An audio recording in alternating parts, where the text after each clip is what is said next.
마르코가 전한 거룩한 복음입니다.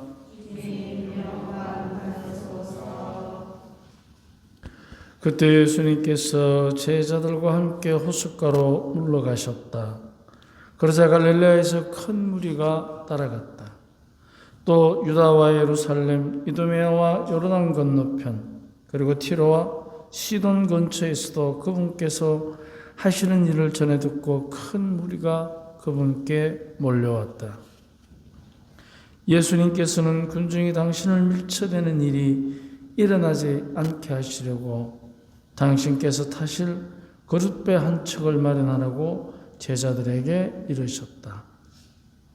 그분께서 많은 사람의 병을 고쳐주셨으므로 병고에 시달리는 이들은 누구나 그분에게 손을 대려고 밀려들었기 때문이다. 또 더러운 영들은 그분을 보기만 하면 그 앞에 엎드려 당신은 하느님의 아드님이십니다 하고 소리질렀다. 그러나 예수님께서는 그들에게 당신을 사람들에게 알리지 말라고 엄하게 이르곤 하셨다. 주님의 말씀입니다.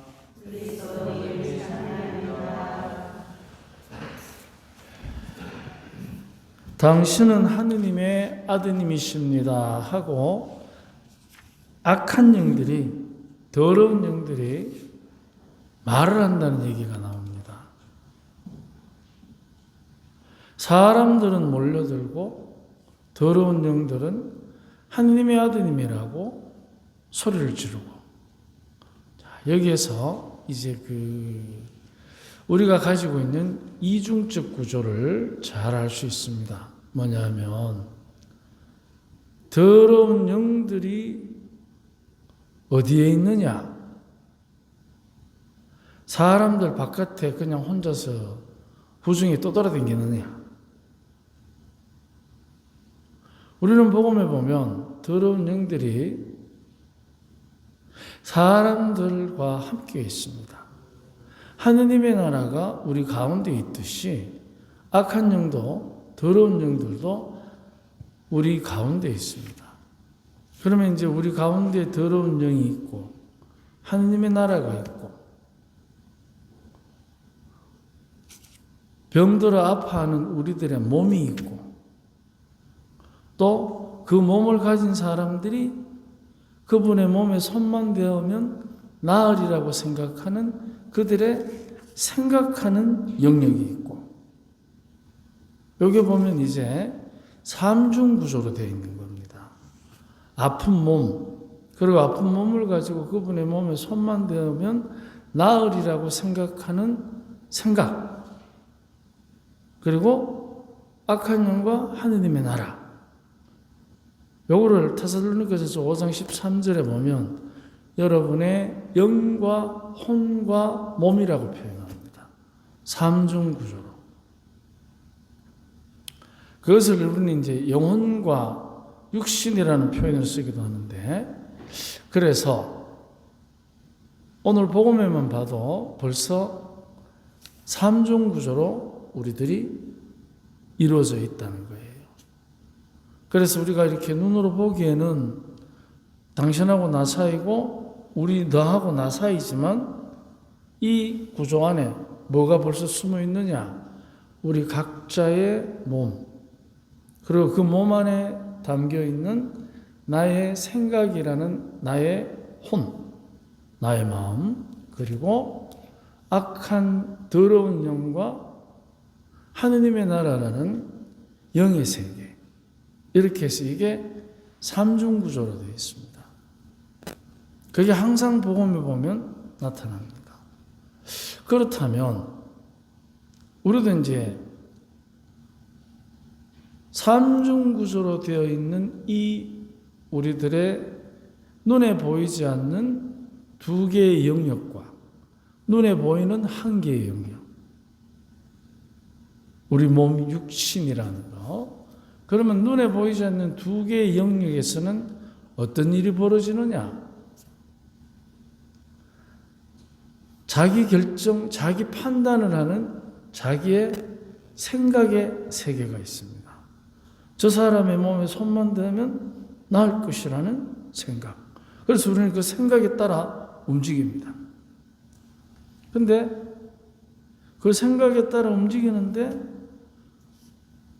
그 움직임이 예를 들어서 다른 사람에게 피해를 주는 거짓말을 한다.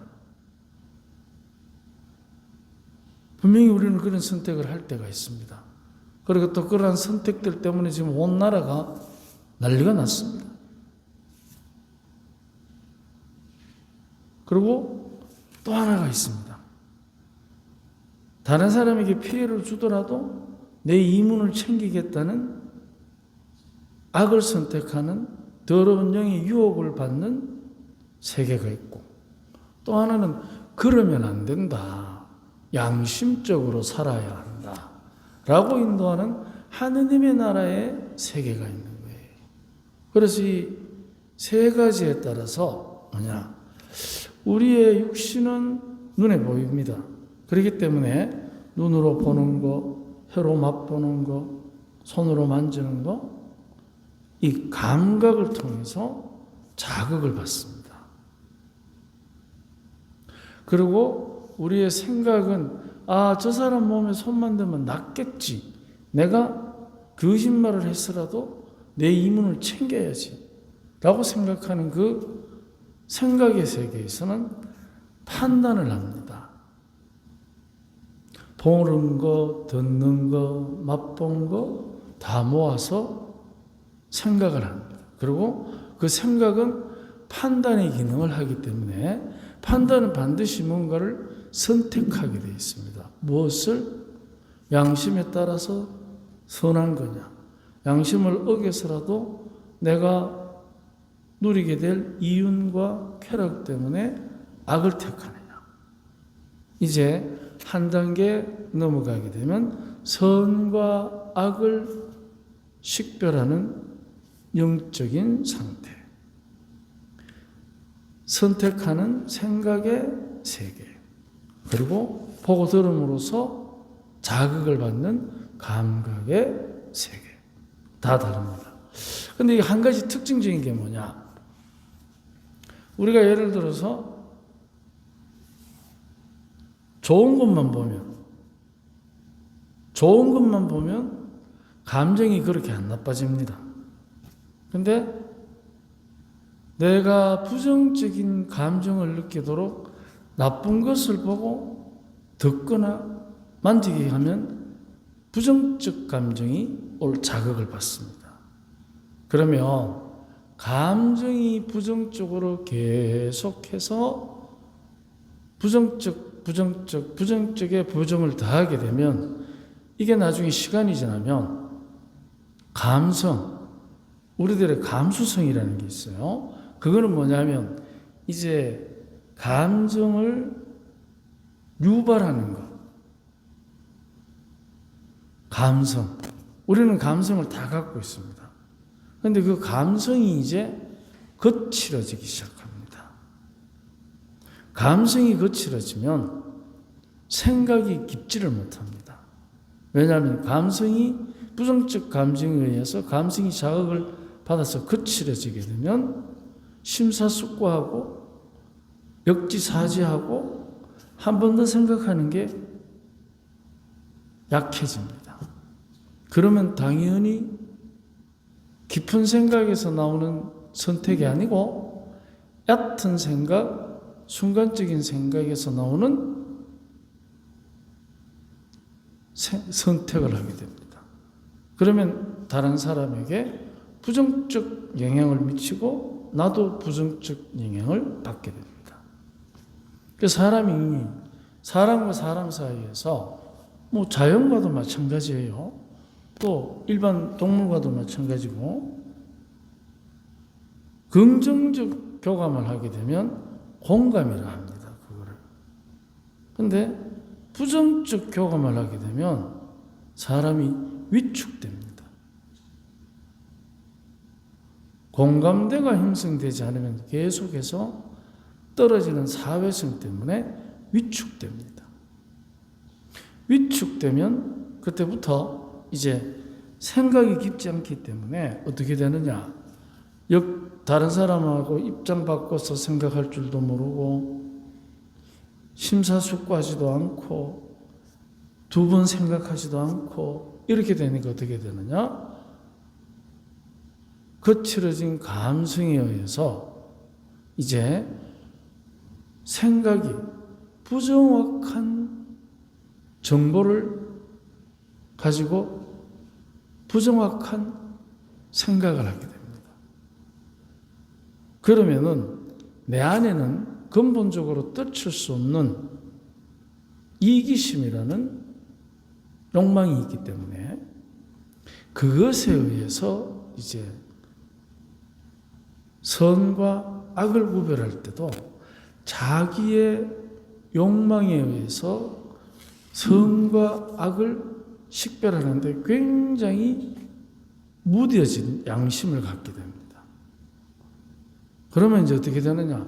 내 것도 내 거고 네 것도 내 것처럼 생각하는 거죠. 그러되면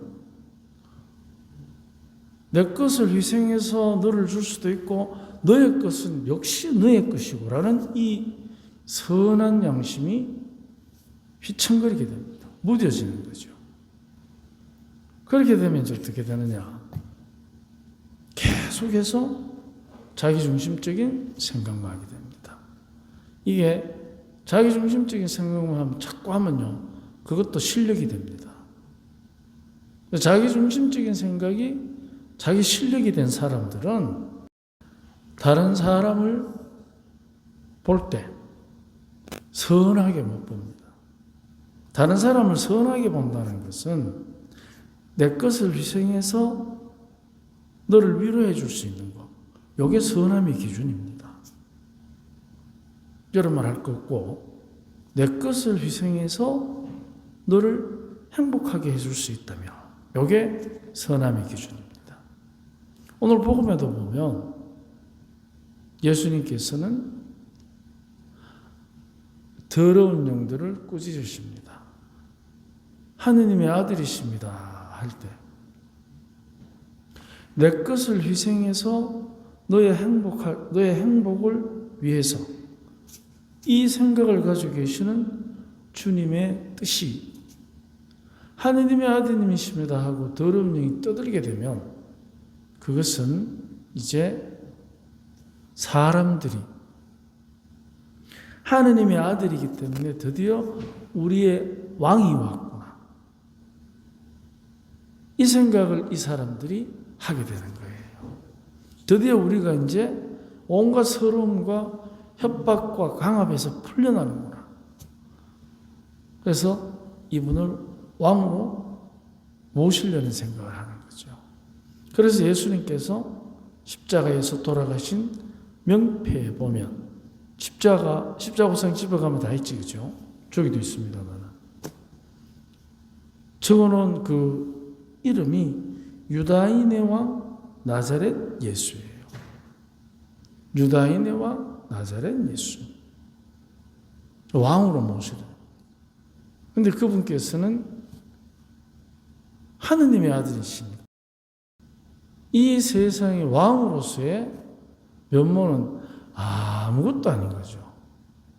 근데 그 아무것도 아닌 것을 너무나도 소중하게 생각하는 이 사람들, 그리고 그것을 이용해서 결국에는 하느님으로부터 멀어지게 만드는 악마의 계략. 그래서 하느님의 아드님이십니다 하고 떠드는 것은 계략입니다. 사람들이 진짜 하느님의 아들이 아니라 병을 낫게 하고 빵을 많게 하고 소경을 눈뜨게 하는 그런 눈에 보이는 기적적인 일들 앞에서 이 자기 안에 있는 이기심으로 모든 해석을 하도록 하는 유혹의 시작입니다. 그래서 예수님께서는 꾸짖으십니다. 입을 다물라고. 왜냐하면 악마의 계략을 아시기 때문에. 그런데 여기서 재밌는 게 한 가지가 또 있습니다. 그러면 꾸짖을 게 아니고 없애버려야 되면 속 시원하지 않습니까? 없애버리면 사람들도 유혹 안 받고 떠들지도 못할 거고. 근데 풀 한 포기 잡초 하나라도 있는 것을 없애는 것은 하느님의 뜻이 아닙니다. 죽어가는 것도 살려야 되고 떨어진 것도 주워서 모아야 되는, 꺾인 것은 바로 세우고 찬 것은 데피고 굽은 것은 펴고, 이게 하느님의 자비이기 때문에 없애지 않습니다. 악마를. 다만 꾸짖을 뿐입니다. 그 사람에게서 나가라. 그리고 끝까지 악마를 채찍으로 때리지도 않습니다. 꾸짖습니다. 왜 그러면 마지막에 십자가에 돌아가시기까지 악마의 계략이 사람들을 선동하고 움직이고 유다를 배반하게 만들었을까? 없애버리면 되지. 그게 하나님 뜻이 아니기 때문에.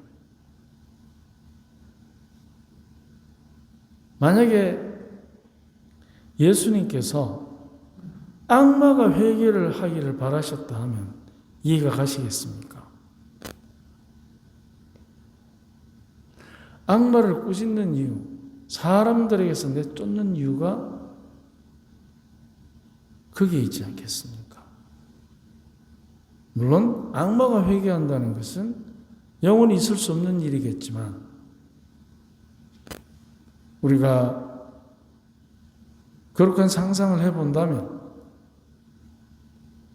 주님께서는 어쩌면 악마가 회개하기를 바라신 것은 아닐까. 그래서 우리 역시도 주님께서 없애버리시는 일은 없다는 것입니다.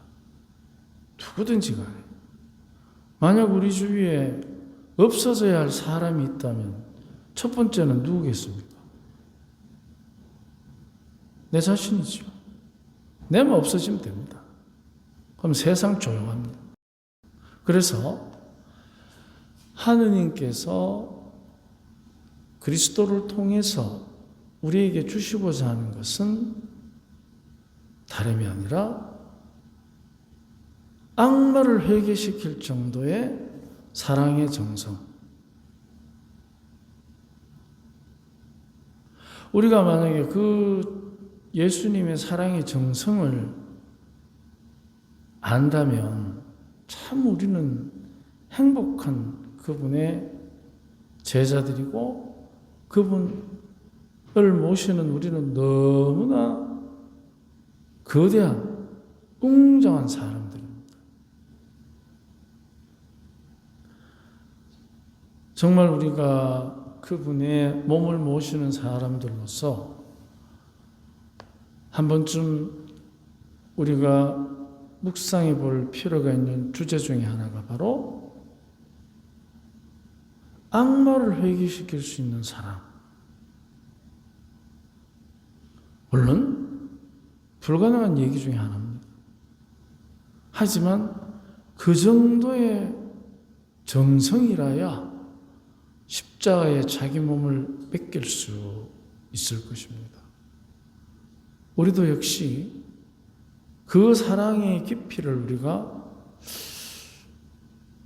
깨닫는다면 우리 안에도 분명 기적이 일어날 것입니다.